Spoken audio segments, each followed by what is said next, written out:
Hello students, O2IS academy में आपका बहुत बहुत स्वागत है। जैसा कि आप जानते हैं, हमने आपके लिए डी रॉ सीरीज़ को शुरू किया है, that is daily revision and work. तो इस सीरीज़ के अंदर हम HAS की तैयारी कर रहे हैं। आपका एग्ज़ाम आने ही वाला है, तो यहाँ पर हम जो सब्जेक्ट्स हैं उनको MCQs के द्वारा कवर कर रहे हैं। जनरल साइंस को हमने शुरू किया था, बायोलॉजी और केमिस्ट्री आपकी ऑलरेडी हो चुका है, और आज हम शुरू करने वाले हैं फिज़िक्स से। तो देखते हैं आज कौन कौन से टॉपिक्स करेंगे फिज़िक्स के, और सारे जो टॉपिक्स हैं ऑफकोर्स MCQs के द्वारा ही हम उसको सॉल्व करने वाले हैं। तो शुरू करने से पहले अगर आपको इस वीडियो की PDF चाहिए तो आप हमारी O2IS अकेडमी की ऐप को जाकर डाउनलोड कर सकते हैं। वहाँ पर आपको कंटेंट सेक्शन के अंदर फ्री रिसोर्सेज के अंदर इस MCQs की जो PDF है वो मिल जाएगी। इसके अलावा अगर आप आने वाले HAS एग्ज़ाम की प्रेपरेशन कर रहे हैं तो आपके लिए हमने फाउंडेशन बैच को भी लॉन्च किया है, तो आप एक बार जाकर ऐप पर एक्सप्लोर कर सकते हैं। तो शुरू करते हैं आज के कुछ टॉपिक से। तो फिज़िक्स के जो आज टॉपिक्स हम देखने वाले हैं दैट इज़ मोशन के बारे में देखेंगे।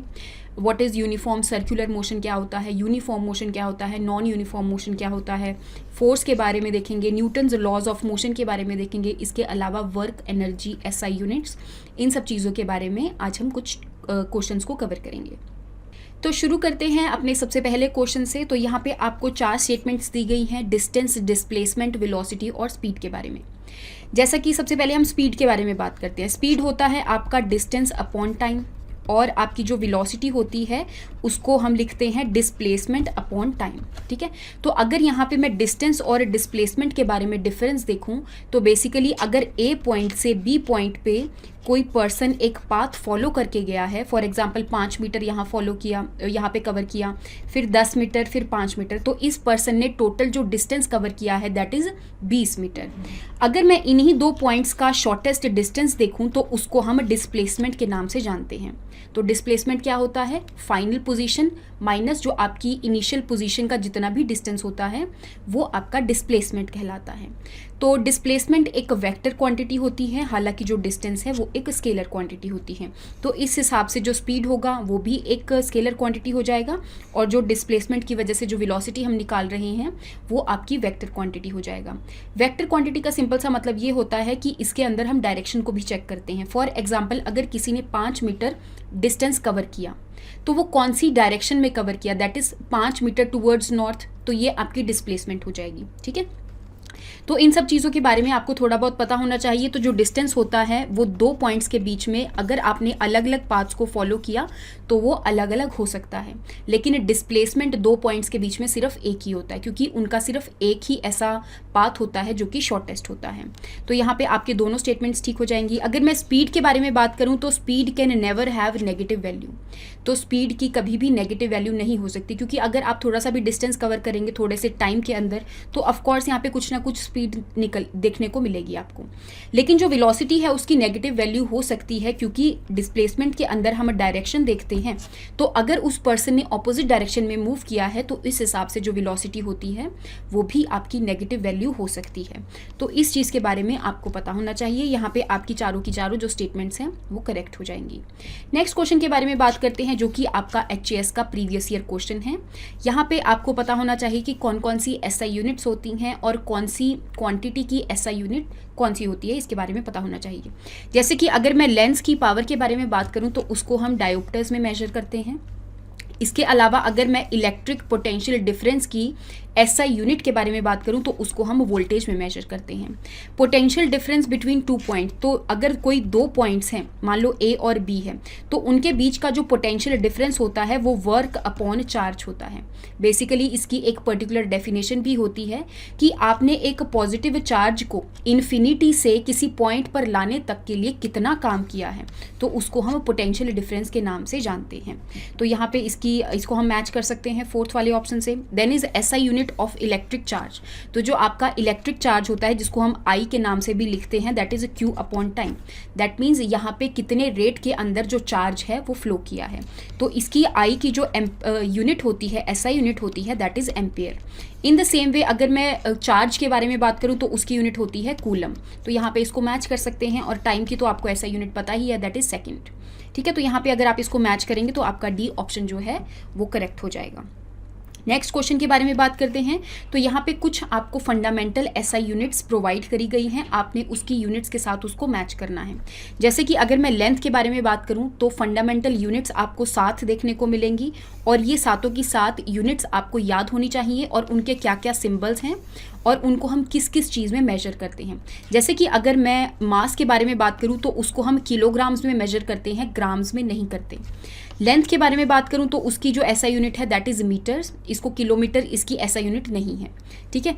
एसआई यूनिट के बारे में बात करूँ, फंडामेंटल एसआई यूनिट। टाइम के बारे में बात करूं तो उसको हम सेकेंड्स में नापेंगे, मिनट्स और आवर्स में नहीं नापेंगे फंडामेंटल यूनिट के बारे में। Then is luminous intensity is in candela, amount of substance जो है वो मोल में है, टेम्परेचर जो है वो केल्विन में होता है, और जो इलेक्ट्रिक करंट है वो एम्पियर्स में होता है। इसके अलावा इन सातों की 7 यूनिट्स से निकली हुई जो यूनिट्स हैं उनको हम डिराइव्ड एसआई यूनिट्स के नाम से जानते हैं। तो उनके बारे में भी आपको पता होना चाहिए कि फोर्स का क्या फॉर्मूला होता है, उसकी क्या यूनिट्स होती है, या फिर एक्सेलरेशन क्या होता है, वेलोसिटी क्या होती है, इन सब के फॉर्मूलाज और यूनिट्स के बारे में आपको पता होना चाहिए। तो यहाँ पे अगर मैं इसको मैच करूँ तो ल्यूमिनस इंटेंसिटी कैंडेला में है, temperature is in kelvin, electric current ampere में है, और जो लेंथ है वो मीटर्स में हम उसको मेजर करते हैं। नेक्स्ट क्वेश्चन के बारे में बात करते हैं। लिस्ट 2 के अंदर आपको अलग अलग स्केलर और वेक्टर क्वांटिटीज़ दी हैं, आपने उसके साथ मैच करना है। तो सबसे पहले अगर मैं स्केलर क्वांटिटी के बारे में बात करूं तो यहाँ पे एक मैग्नीट्यूड के साथ अगर यूनिट लिखी जाए तो उसको हम स्केलर क्वांटिटी कहते हैं। लेकिन अगर मैग्नीट्यूड के साथ यूनिट भी लिखी जाए और उसकी डायरेक्शन का भी हमें पता चले तो इस चीज़ को हम एक वेक्टर क्वांटिटी कहते हैं। एग्जाम्पल के तौर से आपको समझाती हूँ। फॉर एग्जाम्पल 2 मीटर, तो 2 आपका मैग्नीट्यूड है और मीटर्स आपकी यूनिट है, ठीक है। तो दैट मीन्स जो 2 मीटर हो गया ये आपकी एक स्केलर क्वांटिटी हो गई। इन द सेम वे अगर मैं बात करूं कि किसी पर्सन ने 2 मीटर मूव किया टूवर्ड्स नॉर्थ, दैट मीन्स मैंने मैग्नीट्यूड के साथ यूनिट भी लिखी है और उसके साथ डायरेक्शन भी लिखी है। तो इस हिसाब से ये जो क्वांटिटी है आपकी ये एक वेक्टर क्वांटिटी हो जाएगी। तो जो वर्क है, पावर है, ये बेसिकली आपकी स्केलर क्वांटिटीज़ होती हैं क्योंकि इसके अंदर हम डायरेक्शन को बेसिकली नहीं देखते हैं। अगर मैं बात करूं फोर्स के बारे में या फिर एक्सेलरेशन के बारे में तो इन दोनों के अंदर हम डायरेक्शन भी देखते हैं कि कोई बॉडी के ऊपर जो फोर्स है वो किस डायरेक्शन में लगी है, या फिर किसी बॉडी ने अगर किसी वेलोसिटी से मूव किया है तो चेंज इन वेलोसिटी जो है वो किस डायरेक्शन में है, तो उसी को ही हम एक्सेलरेशन के नाम से जानते हैं। तो यहाँ पे आपको देखने को मिलेगा कि आपका जो बी ऑप्शन है that is totally correct. Next question के बारे में बात कर लेते हैं। ये आपका प्रीवियस ईयर क्वेश्चन है एचएएस का। तो विच of the following is not a fundamental unit. तो अभी मैंने आपको 7 फंडामेंटल यूनिट्स बताई हैं। आप इस वीडियो को पॉज करके आंसर देने की कोशिश करें एक बार। तो यहाँ पे आपको देखने का मीटर भी एक फंडामेंटल यूनिट है, किलोग्राम भी है, सेकंड भी है। तो यहाँ पे जो लीटर्स हैं that is not a fundamental unit, ठीक है। नेक्स्ट क्वेश्चन के बारे में बात करते हैं कि जो लाइट ईयर है वो किस चीज़ की यूनिट है। तो अगर मैं लाइट ईयर के बारे में बात करूँ तो ये एक डिस्टेंस की यूनिट होती है। बेसिकली जब हमें बहुत लंबे लंबे डिस्टेंसेस को मेजर करना होता है, जैसे कि एस्ट्रोनॉमिकल डिस्टेंसेस। एस्ट्रोनॉमिकल डिस्टेंसेस का मतलब क्या होता है कि फॉर एग्जांपल हमारा जो यूनिवर्स है उसके अंदर जो भी कोई प्लैनेट है, ठीक है, वहाँ से जो लाइट है वो हमारे अर्थ तक कितने टाइम में पहुँच रही है, तो वो जो डिस्टेंस ट्रैवल करेगा उसको हम लाइट ईयर्स में मेजर करते हैं। या फिर अगर मैं दूसरे वे से बताऊँ तो 1 साल के अंदर जो लाइट ईयर है वो कितना पाथ फॉलो करती है उसको हम 1 लाइट ईयर कहते हैं, जो कि बेसिकली एस्ट्रोनॉमिकल ऑब्जेक्ट्स का डिस्टेंस मेजर करने के लिए काम आती है कि उस एस्ट्रोनॉमिकल ऑब्जेक्ट का अर्थ से कितना डिस्टेंस है। तो ये हम मेजर करते हैं कि लाइट ईयर ने 1 साल में कितना पाथ जो है या फिर कितना डिस्टेंस जो है वो ट्रेवल किया है। नेक्स्ट क्वेश्चन के बारे में बात कर लेते हैं। आपने इसमें से करेक्ट स्टेटमेंट को आइडेंटिफाई करना है। तो यहाँ पे uniform motion, non uniform, uniform circular motion के बारे में कुछ स्टेटमेंट्स दी गई हैं। तो सबसे पहले अगर मैं यूनिफॉर्म मोशन के बारे में सिंपली बात करूं तो अगर आपने इक्वल डिस्टेंसेस को कवर किया इक्वल इंटरवल ऑफ टाइम में, इसका मतलब क्या है कि 5 मिनट के अंदर आपने 1 किलोमीटर कवर किया, अगले 5 मिनट के अंदर आपने फिर 1 किलोमीटर कवर किया और उससे अगले 5 मिनट के अंदर भी आपने 1 किलोमीटर को कवर किया, तो इसका मतलब आप जो कोई भी ऑब्जेक्ट है वो एक यूनिफॉर्म मोशन में है। दूसरी तरफ अगर मैं नॉन यूनिफॉर्म मोशन के बारे में बात करूं तो बेसिकली अनइक्वल डिस्टेंसेस को कवर करते हैं आप इक्वल इंटरवल ऑफ टाइम में। इसका मतलब क्या है, फॉर एग्जाम्पल पहले 5 मिनट आपने 1 किलोमीटर कवर किया, अगले 5 मिनट आपने 3 किलोमीटर कवर कर लिया और अगले 5 मिनट ही आपने 2 किलोमीटर कवर किया। तो दैट मीन्स आपकी जो स्पीड है, जो बेसिकली आपका डिस्टेंस है वो वेरी कर रहा है, लेकिन टाइम हमने सेम लिया है, इक्वल इंटरवल लिया है 5-5 मिनट का, तो इस हिसाब से जो नॉन यूनिफॉर्म मोशन होती है उस टाइम पे कोई भी ऑब्जेक्ट जो है वो अपनी स्पीड को बेसिकली चेंज कर रहा है, या फिर हम कह सकते हैं कि वो ऑब्जेक्ट एक्सेलरेटेड है। नेक्स्ट स्टेटमेंट के बारे में बात करते हैं कि यूनिफॉर्म सर्कुलर मोशन जो है can be described as the motion of object in a circle at constant speed. तो अगर कोई भी ऑब्जेक्ट एक सर्कल में मूव करेगा तो यहाँ पे अलग अलग चीज़ें आपको देखने को मिलती हैं। तो अगर मैं एक यूनिफॉर्म सर्कुलर मोशन के अंदर देखूँ तो यहाँ पे कोई भी जो ऑब्जेक्ट है वो कांस्टेंट स्पीड के अंदर होता है। कांस्टेंट स्पीड का सिंपल सा मतलब है कि इक्वल डिस्टेंसेस को कवर किया है इक्वल इंटरवल ऑफ टाइम में। इसका मतलब 1 किलोमीटर आपने 5 मिनट में कवर किया, अगला 1 किलोमीटर आपने 5 मिनट में कवर किया, और ये जो आप डिस्टेंस कवर कर रहे थे ये एक सर्कुलर मोशन के अंदर था, तो ये आपकी यूनिफॉर्म सर्कुलर मोशन हो जाएगी। दूसरी तरफ अगर मैं यूनिफॉर्म सर्कुलर मोशन के बारे में देखूँ कि क्या उसमें वेलोसिटी और एक्सेलरेशन भी सेम रहती हैं, तो ये वाली स्टेटमेंट आपकी इनकरेक्ट हो जाएगी, क्योंकि जो वेलोसिटी और एक्सेलरेशन होती है वो एक वेक्टर क्वांटिटी होती है, लेकिन स्पीड एक स्केलर क्वांटिटी है। तो स्पीड के अंदर हम मैग्नीट्यूड ही देखेंगे, तो मैग्नीट्यूड तो सेम रह रहा है, ठीक है, मैग्नीट्यूड सेम रह रहा है मतलब सेम स्पीड से वो मूव कर रहा है। दूसरी तरफ अगर मैं वेलोसिटी और एक्सेलरेशन के बारे में बात करूं तो जब भी एक ऑब्जेक्ट सर्कुलर मोशन में होता है तो उसकी जो डायरेक्शन होती है हर एक पॉइंट पर चेंज करती है। कैसे चेंज करती है? क्योंकि एक यूनिफॉर्म सर्कुलर मोशन के अंदर अगर मैं किसी ऑब्जेक्ट की डायरेक्शन देखूं तो वो हमेशा टेंजेंट होती है, दैट मीन्स उस पॉइंट के 90 डिग्रीज पे होती है। तो हर एक पॉइंट पे 90 डिग्रीज अलग अलग एंगल्स पे बनेगा, अलग अलग डायरेक्शन में बनेगा, तो इस हिसाब से जो वेलोसिटी और एक्सेलरेशन है वो आपकी वेरी करती हैं, ठीक है, हालांकि जो स्पीड है वो सेम रहती है। तो यहाँ पे इसका आंसर बनेगा आपका 1, 2 एंड 3 जो स्टेटमेंट्स हैं वो करेक्ट हैं। नेक्स्ट क्वेश्चन के बारे में बात कर लेते हैं। A passenger in moving train tosses a coin which falls behind him, it means that the motion of train is. अब कोई ट्रेन है, किसी मोशन से चल रही है, अगर तो वो सेम वेलोसिटी से चलेगी, कांस्टेंट वेलोसिटी से चलेगी। कांस्टेंट वेलोसिटी का मतलब क्या है? सेम स्पीड से जा रही है और सेम ही डायरेक्शन में जा रही है, ठीक है। तो उस टाइम तो अगर किसी पैसेंजर ने कॉइन को टॉस किया तो वो उसके हाथ में आकर ही गिरेगा, क्योंकि जिस वेलोसिटी से, जिस कांस्टेंट वेलोसिटी से ट्रेन मूव कर रही है उसी कांस्टेंट वेलोसिटी से आपका कॉइन भी ऊपर को टॉस हो जाएगा। लेकिन अगर ट्रेन एक्सेलरेटेड मोशन में है, दैट मीन्स जो ट्रेन है वो अपनी वेलोसिटी को चेंज कर रही है विद रिस्पेक्ट टू टाइम, तो उस टाइम पे जो आपने कॉइन ऊपर को टॉस किया है वो कॉइन आपके पीछे आके गिरेगा, क्योंकि जो ट्रेन है वो क्या है? एक्सेलरेटेड मोशन में है। इन द सेम वे अगर मैं बात करूं कि अगर एक ट्रेन डी एक्सेलरेटेड मोशन में होगी तो उस टाइम पे जो कॉइन है वो, डी एक्सेलरेटेड मोशन का मतलब क्या होता है कि ट्रेन जो है धीरे धीरे रुक रही है, दैट मीन्स वेलोसिटी को चेंज कर रही है विद रिस्पेक्ट टू टाइम। तो उस टाइम पे अगर आप कोई भी पैसेंजर है वो कॉइन को टॉस करेगा तो वो उसके आगे आकर गिरेगा, इन फ्रंट गिरेगा। नेक्स्ट क्वेश्चन के बारे में बात करते हैं। तो यहाँ पे आपको कुछ डिस्टेंस टाइम ग्राफ्स दिए गए हैं, बहुत ही सिंपल हैं। यूनिफॉर्म मोशन के लिए आपने डिस्टेंस टाइम ग्राफ को आइडेंटिफाई करना है।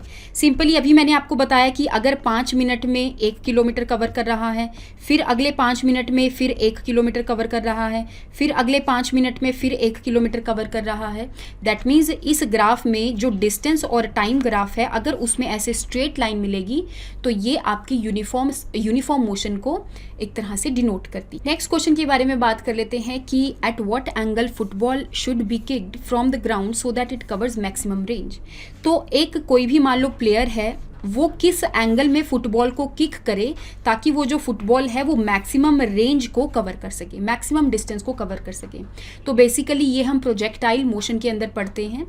वो आपको मोशन पढ़ने की ज़रूरत नहीं है, लेकिन उसका जो एप्लीकेशन पार्ट है वो थोड़ा सा आपको पता होना चाहिए कि जैसे कि अगर हम उसको 45 डिग्रीज पे किक करेंगे तो वो मैक्सिमम डिस्टेंस को फॉलो करेगी। इन द सेम वे अगर हम बात करते हैं कि कोई भी अगर ऑब्जेक्ट है उसको हम कौन से एंगल पर लॉन्च करें ताकि वो मैक्सिमम हाइट को कवर करे। हाइट का मतलब क्या होता है कि कितनी ऊपर तक गई है। तो अगर आप किसी भी ऑब्जेक्ट को 90 डिग्रीज एंगल पर लॉन्च करेंगे तो वो मैक्सिमम हाइट तक जाएगी, ठीक है।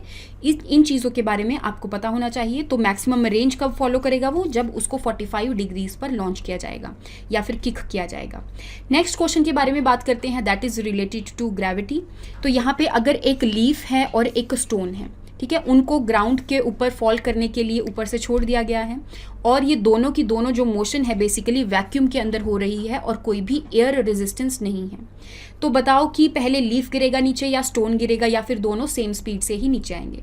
तो अगर मैं बात करूं कि अगर ऊपर से किसी ऑब्जेक्ट को गिराया जाए तो यहाँ पे कोई भी जो ऑब्जेक्ट है वो बेसिकली ग्रेविटी के ऊपर डिपेंड करता है, वो मास ऑफ ऑब्जेक्ट के ऊपर डिपेंड नहीं करता है।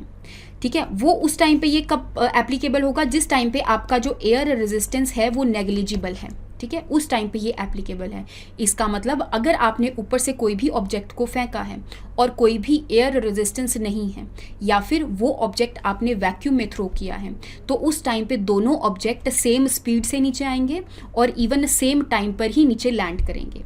ठीक है, लेकिन अगर मैं डे टू डे लाइफ के एग्जांपल्स के बारे में बात करूं कि आप कोई भी ऊपर से चीज़ फेंकते हैं, कोई चीज़ जल्दी आ जाती है, कोई चीज़ बाद में आती है, वो इसलिए होता है क्योंकि उस ऑब्जेक्ट के ऊपर एयर रेजिस्टेंस लगती है। तो जितना ज़्यादा भारी ऑब्जेक्ट होता है उतना ज़्यादा वो एयर के मॉलिक्यूल्स को साइड करके जल्दी नीचे आ जाता है।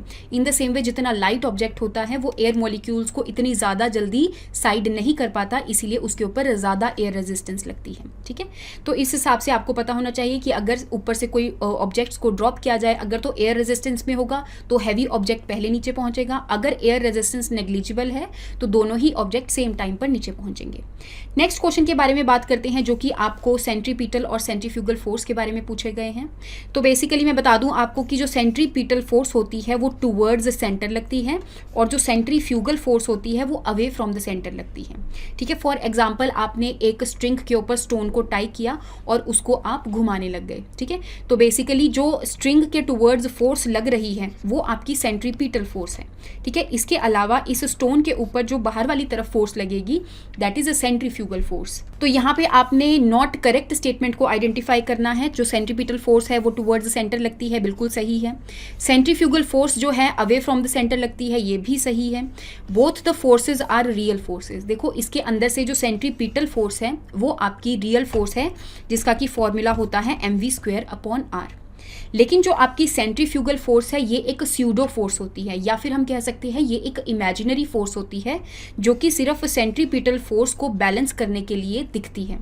फॉर एग्जाम्पल अगर मैं अर्थ के बारे में बात करूं, जो अर्थ है वो सन के आसपास ऑर्बिट कर रहा है ना, उसके आसपास रिवॉल्व कर रहा है, तो उसको रिवॉल्व करने की वजह से उसके टूवर्ड्स एक सेंट्रीपिटल फोर्स लगेगी टूवर्ड सेंटर, लेकिन उसके अगेंस्ट जो अवे फ्रॉम सेंटर फोर्स लग रही है, इस वजह से जो अर्थ के इक्वेटर में बल्ज आ जाता है। तो आपको अलग अलग बेसिकली रिएक्शंस देखने को मिलेंगे सेंट्रीफ्यूगल फोर्स की वजह से। तो यहाँ पे जो सेंट्रीपिटल फोर्स है वो तो रियल फोर्स होती है, लेकिन सेंट्रीफ्यूगल फोर्स जो है वो रियल फोर्स नहीं होती। तो यहाँ पे ये वाली स्टेटमेंट आपकी इनकरेक्ट हो जाएगी। लास्ट स्टेटमेंट के बारे में बात करते हैं कि जो सेंट्रीपिटल फोर्स है, जो भी प्लैनेट्स ऑर्बिट कर रहे हैं सन के आसपास, या फिर जो भी सैटेलाइट जो है किसी प्लैनेट के आसपास ऑर्बिट कर रही है, वो उनकी ग्रेविटी की वजह से है। बेसिकली यही ग्रेविटी है जो कि सेंट्रीपिटल फोर्स की तरह बिहेव कर रही है। तो यहाँ पे ये वाली स्टेटमेंट भी बिल्कुल करेक्ट हो जाएगी। नेक्स्ट क्वेश्चन के बारे में बात कर लेते हैं, जो कि आपको ग्रेविटी के रिगार्डिंग क्वेश्चन दिए गए हैं कि कहाँ पर जो एक्सेलरेशन ड्यू टू ग्रेविटी है वो ज़्यादा होती है और कहाँ पर कम होती है। तो अगर मैं बात करूँ ग्रेविटी के फॉर्मूला के बारे में, जो कि दिया जाता है gravitational constant into mass of the earth upon earth के रेडियस का स्क्वायर। तो आप खुद सोच के देखो, जिसका जितना ज़्यादा रेडियस होगा उसकी एक्सेलरेशन ड्यू टू ग्रेविटी जो है वो कम होगी। फॉर एग्जाम्पल अगर मैं अर्थ के इक्वेटर के बारे में बात करूँ, तो इक्वेटर का जो रेडियस होता है, क्योंकि बल्ज है अर्थ में, तो उसकी वजह से जो इक्वेटर पे रेडियस होता है वो ज़्यादा होता है, बड़ा होता है एज कंपेयर टू जो पोल का रेडियस होता है। ठीक है, तो जितना ज़्यादा रेडियस होगा उतनी एक्सेलरेशन ड्यू टू ग्रेविटी जो है वो कम होगी। दैट मीन्स अर्थ के इक्वेटर्स पे जो आपकी एक्सेलरेशन ड्यू टू ग्रेविटी है जी है वो कम होता है, पोल्स पे ज़्यादा होता है।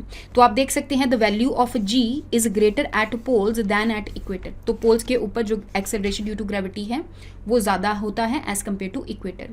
इसके अलावा आपको ये भी पता होना चाहिए कि अर्थ के सेंटर के अंदर जो एक्सेलरेशन ड्यू टू ग्रेविटी है वो जीरो हो जाता है, क्योंकि जितनी आपके ऊपर वाली टूवर्ड्स फोर्स लग रही है और जितनी आपके नीचे वाले टूवर्ड्स फोर्स लग रही है वो दोनों बैलेंस हो जाती हैं। तो इन चीज़ों के बारे में आपको पता होना चाहिए। नेक्स्ट क्वेश्चन के बारे में बात करते हैं कि मान लो एक ग्लास है, उसके ऊपर आपने एक कार्ड रखा और उसके ऊपर आपने एक कॉइन को रख दिया। तो धीरे से जब आप हॉरिजॉन्टली इस कार्ड को मूव करेंगे तो जो कॉइन है वो ग्लास के अंदर जाकर गिरेगा। जो कॉइन है वो कोई भी मोशन शो नहीं करता है, इसका रीज़न क्या है? तो यहाँ पे आपको देखने को मिलेगा कि इसका रीज़न है इनर्शिया। इनर्शिया का सिंपल सा मतलब होता है कि अगर कोई भी ऑब्जेक्ट मोशन में है तो वो हमेशा मोशन में ही रहना चाहता है, लेकिन अगर कोई भी ऑब्जेक्ट रेस्ट पे है तो वो हमेशा रेस्ट पे रहना चाहता है। जिस तरह से ये कॉइन है, ये कॉइन रेस्ट पे है और ये हमेशा रेस्ट में रहना चाहता है। तो जैसे ही हमने कार्ड को मूव किया तो उस टाइम पे ये जो कॉइन है वो इस कार्ड के साथ इतना ज़्यादा इंटैक्ट नहीं था कि जल्दी मोशन में आ जाए, तो इस वजह से जो कॉइन है वो ग्लास के अंदर जाकर गिर जाएगा। तो it is just because of inertia. Inertia को हम ऐसे भी मान सकते हैं कि आपका जो न्यूटन का फर्स्ट लॉ है वो हमारे इनर्शिया को एक्सप्लेन करता है। ठीक है, तो यहाँ पे आपको अलग अलग जो एग्जाम्पल्स हैं वो देखने को मिलेंगे। ऐसे ही हम एक और क्वेश्चन को सॉल्व कर लेते हैं। The dust in the carpet is removed by beating the carpet with a stick, which law of Newton is applied here. तो जैसा कि मैंने आपको बताया कि एक कारपेट के अंदर जो डस्ट है वो रेस्ट में है, दैट मीन्स उन डस्ट पार्टिकल्स का जो इनर्शिया ऑफ रेस्ट है कि वो हमेशा रेस्ट पे ही रहना चाहते हैं। तो यहाँ पे हमने उस कारपेट को स्टिक से बीट करके बेसिकली उसको मोशन के अंदर लेकर आए हैं ताकि जितने भी डस्ट पार्टिकल्स हैं वो कारपेट से बाहर मूव कर जाएं। तो यहाँ पे आपका first Newton's law of motion लग रहा है। फर्स्ट न्यूटन्स लॉ यही कहता है कि कोई भी ऑब्जेक्ट जो है वो तब तक रेस्ट पे रहेगा जब तक आप उसके ऊपर फोर्स नहीं अप्लाई करेंगे, या फिर कोई भी ऑब्जेक्ट जो है वो हमेशा मोशन में रहेगा जब तक आप उसके ऊपर कोई फोर्स अप्लाई नहीं करते हैं। तो बेसिकली ये हमारे इनर्शिया के लॉ को भी एक्सप्लेन करता है। नेक्स्ट क्वेश्चन के बारे में बात कर लेते हैं। A cricketer player moves his hand backward on catching a fast cricket ball, तो which Newton's law of motion applies here. तो यहाँ पे जो क्रिकेट प्लेयर होते हैं जब उनको कोई बॉल को कैच करना होता है तो धीरे धीरे वो क्या करते हैं, उस बॉल की वेलोसिटी को डिक्रीज करते हैं। बेसिकली ये आपके न्यूटन के सेकंड लॉ के ऊपर बेस्ड है, जो कि बताता है कि अगर आपने कितनी भी फोर्स अप्लाई करनी है वो डिपेंड करता है उस ऑब्जेक्ट के मोमेंटम के ऊपर। ठीक है, फॉर एग्जाम्पल एक बॉल है, इस बॉल का कोई ना कोई मोमेंटम होगा जिसको हम मास इंटू वेलोसिटी के नाम से जानते हैं। मोमेंटम को हम P से लिखते हैं और इसको कैसे, इसका फॉर्मूला लिखते हैं मास इंटू वेलोसिटी के नाम से। तो यहाँ पे अगर कोई बॉल मूव कर रही है दैट मीन्स उसका एक पर्टिकुलर मोमेंटम है। तो अगर हमने इसके ऊपर कोई भी फोर्स लगानी है तो वो किस पे डिपेंड करेगा, चेंज इन मोमेंटम पे। ठीक है, तो इसीलिए जो बेसिकली क्रिकेट प्लेयर होता है उस बॉल के मोमेंटम को धीरे धीरे डिक्रीज करता है ताकि उसको चोट कम लगे। तो यहाँ पर आपका सेकंड लॉ जो है वो अप्लाई हो रहा है। नेक्स्ट क्वेश्चन के बारे में बात कर लेते हैं कि यहाँ पे आपको कुछ स्टेटमेंट्स दी गई हैं, आपने इसमें से इनकरेक्ट स्टेटमेंट को आइडेंटिफाई करना है। जैसे कि मास, वेट और ग्रेविटी के रिगार्डिंग यहाँ पे कुछ स्टेटमेंट्स दी गई हैं। तो gravity of moon is 1/6 the earth's gravity, तो ये वाली स्टेटमेंट आपकी बिल्कुल सही है। अर्थ की जितनी भी ग्रेविटी है, ठीक है, acceleration due to gravity that is 9.8 metre per second square. तो मून के ऊपर जो ग्रेविटी है वो 1/6 हो जाती है, that means 9.8 metre per second square का 1/6 हो जाएगा। इन द सेम वे अगर मैं मास के बारे में बात करूं तो मास का सिंपल सा मतलब होता है कि एक ऑब्जेक्ट के अंदर कितना मैटर अवेलेबल है। ठीक है, तो ये उस बॉडी का मास होता है। मास जो है वो ग्रेविटी के ऊपर डिपेंड नहीं करता है, इस वजह से अर्थ के ऊपर और मून के ऊपर मास सेम रहता है। लेकिन जो वेट है उसको हम फोर्स के नाम से भी जानते हैं या फिर उसको हम mg लिखते हैं। तो बेसिकली जो वेट है उसको हम mg लिखते हैं, दैट मीन्स वो किस पे डिपेंड कर रहा है, ग्रेविटी पे डिपेंड कर रहा है। तो जो हमारी अर्थ पे जितना भी वेट होगा, अगर वो कोई भी ऑब्जेक्ट मून पे ले जाया जाए तो उसका जो वेट होता है वो 1/6 हो जाता है। दैट मीन्स मास इंटू जो आपकी ग्रेविटी है उसको आप 1/6 कर देंगे। तो जो वेट है वो ऑब्जेक्ट टू ऑब्जेक्ट या फिर प्लैनेट्स को चेंज करने से वो चेंज हो जाता है, लेकिन मास जो है वो चेंज नहीं होता। तो आपने इस चीज़ के बारे में ध्यान रखना है। और यहाँ पर पूछा गया है कि which of the following is incorrect, that means इसमें से कोई भी स्टेटमेंट जो है वो इनकरेक्ट नहीं है, तो आपका आंसर रहेगा none of the above. Next question के बारे में बात करते हैं कि which of the following statement is correct. तो जो यूनिट ऑफ वेट है दैट इज किलोग्राम। मैंने अभी आपको बताया कि जो वेट है that is m into G, that means mass into acceleration due to gravity, और इसी को ही हम फोर्स के नाम से भी जानते हैं और जो फोर्स की यूनिट होती है दैट इज न्यूटन्स। तो आपकी फर्स्ट स्टेटमेंट इनकरेक्ट हो जाएगी। नेक्स्ट अगर मैं बात करूँ इनर्शिया के बारे में, तो अभी मैंने आपको बताया किसी ऑब्जेक्ट का रेस्ट पे या फिर मोशन में रहने का बेसिकली उसकी टेंडेंसी को ही हम इनर्शिया कहते हैं। और इनर्शिया की जो यूनिट होती है वो किलोग्राम्स में होती है, न्यूटन्स में नहीं होती। नेक्स्ट क्वेश्चन के बारे में, स्टेटमेंट के बारे में बात कर लेते हैं कि एनर्जी और वर्क की जो यूनिट होती है वो सेम होती है। तो ये वाली स्टेटमेंट बिल्कुल आपकी सही है। बेसिकली वर्क को हम डिनोट करते हैं फोर्स इनटू डिस्प्लेसमेंट से। दैट मीन्स आपने किसी ऑब्जेक्ट के ऊपर कितनी फोर्स लगाई है और उसकी वजह से उस ऑब्जेक्ट ने कितने डिस्टेंस मूव किया है, तो इसको हम वर्क से मेजर करते हैं। वर्क की जो यूनिट होती है वो बेसिकली जूल्स होती है और एनर्जी की भी जो यूनिट होती है वो जूल्स ही होती है।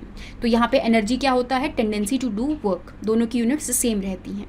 तो इस चीज़ के बारे में आपको पता होना चाहिए। तो सी स्टेटमेंट आपकी करेक्ट हो जाएगी। इन द सेम वे अगर मैं बात करूँ एक्सेलरेशन के बारे में, जो कि होता है change in velocity upon time. तो वेलोसिटी क्या होता है, डिस्प्लेसमेंट अपॉन टाइम। तो दैट मीन्स आपके जो टी हैं वो नीचे 2 आ जाएंगे। यहाँ पर अगर मैं इसकी यूनिट्स को कैलकुलेट करना चाहूँ तो इसकी यूनिट्स आ जाएगी मीटर पर सेकेंड स्क्वायर। तो that means metre per second acceleration की यूनिट नहीं है, वो वेलोसिटी की यूनिट होती है। एक्सेलरेशन की यूनिट क्या है, metre per second square. Next question के बारे में बात करते हैं। यहाँ पे आपको कुछ सिचुएशंस दी गई हैं, आपने इसमें से आइडेंटिफाई करना है कि कौन सी सिचुएशन में जो वर्क डन है वो ज़ीरो है। जैसे कि अगर मैं फर्स्ट स्टेटमेंट के बारे में बात करूँ, stone tied to a string in a circular motion. अगर आप एक स्टोन को स्ट्रिंग के साथ टाई कर लें और उसको सर्कुलर मोशन में घुमाना शुरू कर दें, तो इसके ऊपर जो फोर्स लगेगी वो सेंट्रीपिटल फोर्स लगेगी, जो कि टुवर्ड्स सेंटर होगी। लेकिन इसकी डिस्प्लेसमेंट कहाँ पे हो रही है, सर्कुलर मोशन में। और सर्कुलर मोशन की जो डायरेक्शन होती है वो हमेशा टेंजेंट होती है। तो जब भी, तो ये आपने ध्यान में रखना है कि जब भी फोर्स और डिस्प्लेसमेंट के बीच का जो एंगल है अगर वो 90 डिग्री होगा तो उस टाइम पे जो वर्क डन है वो ज़ीरो होता है। ये चीज़ आपने ध्यान रखनी है। हालांकि ये थोड़ी सी डिटेल में चली जाती है कि force is equals to force, work is equals to force into displacement का डॉट प्रोडक्ट होता है, और जो डॉट प्रोडक्ट होता है वो एक स्केलर क्वांटिटी होती है।